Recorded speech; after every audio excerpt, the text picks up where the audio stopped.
In this day and age, it's easy to fall into routine. And the older that you get, unfortunately, the harder it seems to be to break out of a rut or a death spiral that you may feel yourself in as you get older, and opportunities to do the things that you want to do in life or you would love to do in life seem to be getting further and further away, and the grave is getting closer and closer. Well, don't give up just yet. I want to bring an example to you here, the example of the great writer Charles Bukowski. Bukowski, if you're not familiar with him, was a man who was a simple man. He was fond of alcohol and he loved to write. And he wrote and he wrote and he wrote and he got nowhere. He sent poems out here, short stories out there. He was getting nowhere. So he had to take on a 9 to 5 job like the vast majority of us have to do, at least at some point in our lives, to make ends meet and to put food on the table. And the job that he got in a post office ultimately was grinding him down. It was grinding him down. And as he was getting older and older, he thought the chances of breaking out of this and doing what he would love to do most in life were slipping further and further away. Well, opportunity did come knocking on Bukowski's door. Someone had seen his work and was convinced that he was the new Walt Whitman. He was undiscovered. No one else had clicked to Bukowski's great potential. So a man unknown to Bukowski set up a publishing company and then approached Bukowski and said, listen, I want you to write full time. I want you to quit your job and I want you to write full time. And Bukowski couldn't believe his luck. And when you think about it, it's such a rare occurrence that something like that would happen. You almost would have to pinch yourself that you're not dreaming or you're not hallucinating, or that you wake up from such a wonderful experience and find that it was just a dream after all, and you're back into the grind again. So I'm going to show you a little clip of Bukowski and the man who plucked him, I suppose you would say, from oblivion, took a chance with him, as Bukowski took a chance with that man. And between the two of them, they got his work out to a worldwide audience. And ultimately, today, I'm sitting reading it myself at this moment in time. So Bukowski, when he was approached with the offer, said, I have one of two choices. And is this not life in general? We're stuck and we're faced with choices. We can take a risk. We can roll the dice. We can go this way and maybe break out of the rut that we're in, or we can play it safe and remain where we are. Well, Bukowski believed that he had one of two choices: to stay in the post office and go crazy, or to stay out here and play writer and starve. I have decided to starve, because the man that came to him with an offer basically was offering him a small amount of money just to make ends meet every month, on the condition that he would just write and write and write.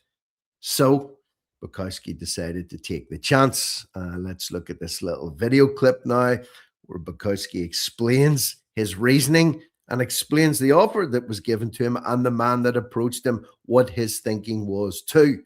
Let's look at this now. You see, this man came by while I was still in the post office. John Martin, he publishes my stuff, The Black Sparrow. He came by one night. We sat down in his little dingy room and got out a piece of paper, and we figured out what it cost him to live. And he was putting down these amounts like $3.50 a month for cigarettes, and $19 for food. You gotta remember, this is in the mid-60s. Rent was $80, child support was $15, and we came up with $100. And I said, you could really get along on $100 a month? And he said, yes. So I said, okay, I'll give you 25% of my income for life, whether this works or not, but you've got to quit and write full time. Very reckless. I didn't tell my wife. So I'll give you $100 a month for the rest of your life, whether you write anything or not. That's pretty good, you know. Well, it gets the rent anyhow. It may not get the child support, but it gets the rent. So that gave me some heart, you know? Give him some heart. Sometimes all you need is a little bit of heart, a little bit of encouragement, someone to come alongside you or someone to acknowledge you, what you're doing, the value that you have that maybe nobody else can see, and offer you something. It may not be a huge amount. When Bukowski sat down and done the sums, he reckoned $100 a month. It's not a whole lot of money. I just need enough to pay the rent, to pay some child support, to put food on the table, buy some cigarettes. That's pretty much it. Wasn't asking for the earth, just something. And this man, this benefactor, came along and he said, okay, let's give it a go. Let's give it a go. And then simply somebody showing faith in you or somebody getting behind you, it can be that little spur that you need, that little spark that really does ignite the flame of creativity, of hope, to bring dreams to life. And don't give up. Don't be watching this thinking, well, this is a one-off. You know, this doesn't happen to other people. This could never happen to me. Trust me, it could. It could. When I think of where I was 4 or 5 years ago in a job that I hated, that was crushing my soul and crushing my spirit, I was lifted from that by someone who saw something that I did online and offered a chance, offered a crack at the whip. That was a big gamble for me and a big gamble for them, but I took it, and for a while it worked out, and then it moved on to other things. And here I am tonight talking to you, trying to inspire you, trying to encourage you that it's not all over until the fat lady sings. It does happen to other people. It really does. And you could be the next one. So let's continue on with this story here, which I love. I love listening to it.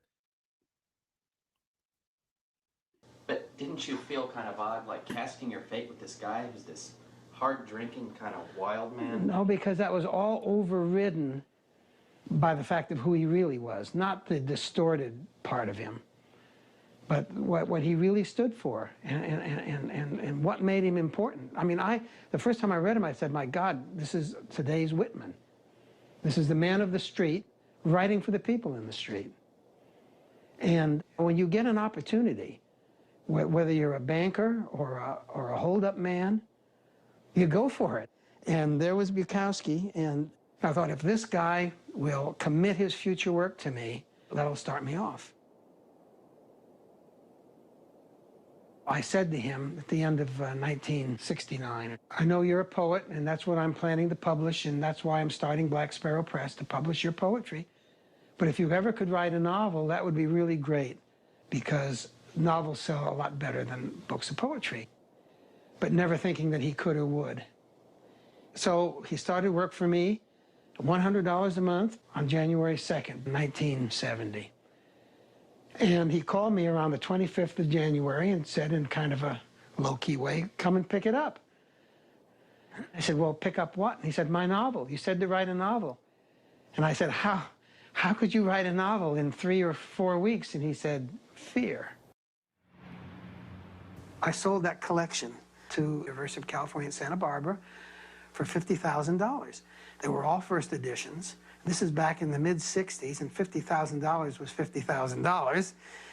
This is how he funded this publishing endeavor that he undertook, simply to get Bukowski's work out there. He had a collection of first edition books and novels that he'd been gathering up himself. He sold them all for $50,000, and he set up this publishing company. So he was taking a massive chance as well.